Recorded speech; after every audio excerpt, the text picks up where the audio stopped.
is RGB? That becomes a burning question once you get into any of his collections. He's been in the space for a long time, since mid 2021, almost exclusively doing pixel art. And it's pretty hard to get into any one of the projects without eventually getting into him, because he is a driving force behind all of it. He's, with rare exception, the only person working on most of this stuff. Probably the exceptions being anytime he has to build anything with a web app interface and get some help there.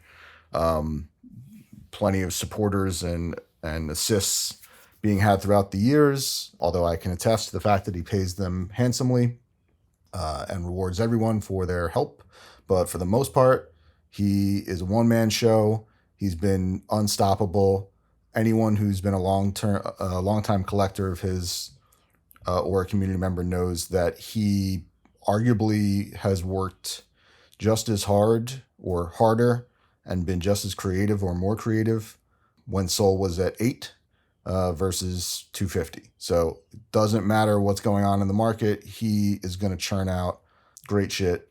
So first off, let's just get a few things clear for anyone who isn't sure if they've maybe seen his work. If you're not a collector, he's done collabs or drops for SMB, for Klanos, for Foxes, for Tensor, for Hotheads, for Xeno, for Chimpions, for Mallow, for Bonfida. Those are the only ones I could bother to go pull up. But there's plenty more where that came from. You've definitely seen his work. If it's pixel art and it kicks ass and the depth of color and lore looks S tier, then there's a very good chance it was done by RGB if it's on Solana. Couple fun things to kind of kick off. A lot of people don't know what RGB stands for. If you're not a designer, I think we found every once in a while people in the community are like, whoa, I just found out what RGB means. It means red, green, blue in the digital realm. So RGB, that's what it stands for. Maybe it stands for something else. We don't know. That's also a fun fact. He is anonymous. He has not been doxxed, but been in the space obviously long enough, rewarded people enough. And I won't even get into the details of how much he's dedicated his own time and money and any profits that may have been seen out of the numerous projects to say that he's in my mind, one of the better examples of people in the Web3 space who show how being undoxed has zero bearing on your reputation over time, because he's been as committed as anyone else has, and he's proven himself on that front. Probably the first thing any of us saw from him, not only his collection, but what kind of like, what does his vision look like, is Soul Sunsets, the OG banner collection. This was late 2021, mid 2021. This is what the website more or less looked like. And this was kind of my first, and I think for most of us, the first visual understanding of what RGB does. Now, that's since been graduated to sunstudio.com, which is where you can find pretty much everything under the sun related to RGB, and highly suggest you check it out because it is quite the anthology and very much in depth. RGB, the Web3 artist, exclusively pixel art again, but clearly a classically trained artist prior to that. And mostly what we know of his work is through, or his pre-Web3 work is watercolors, which are amazing. Here are some of them.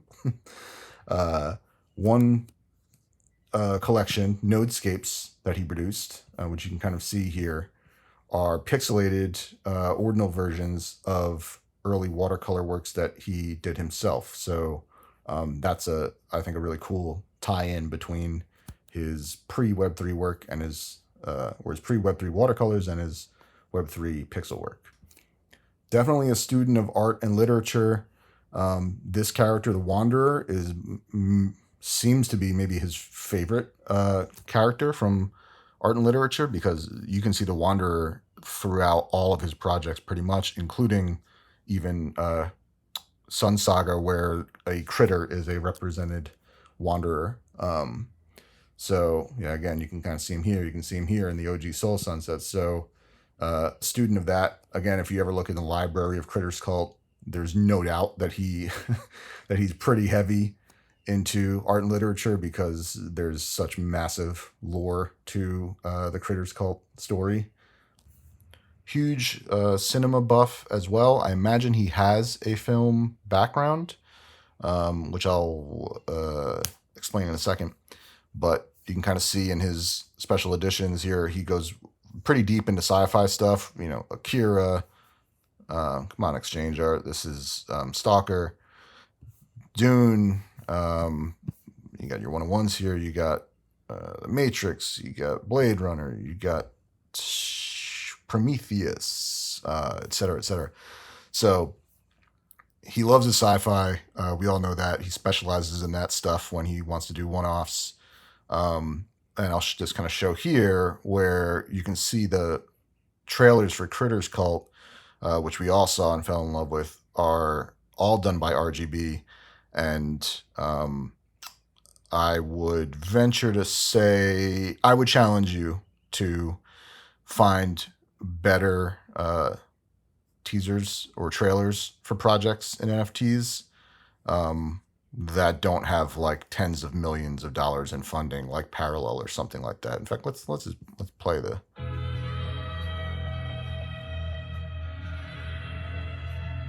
You got your little critter silhouettes there. The audio cutting out. I mean, it's just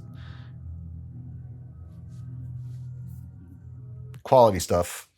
So I would venture to say he probably has a film background. You should definitely check out the Critters Cult trailers if you've never seen them. They're freaking incredible.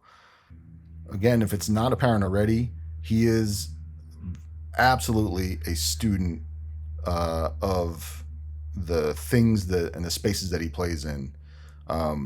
You are going to go deep when you get into anything related to RGB. So here's the trading card game that's being worked on right now, Myths of Broom for Critters Cult.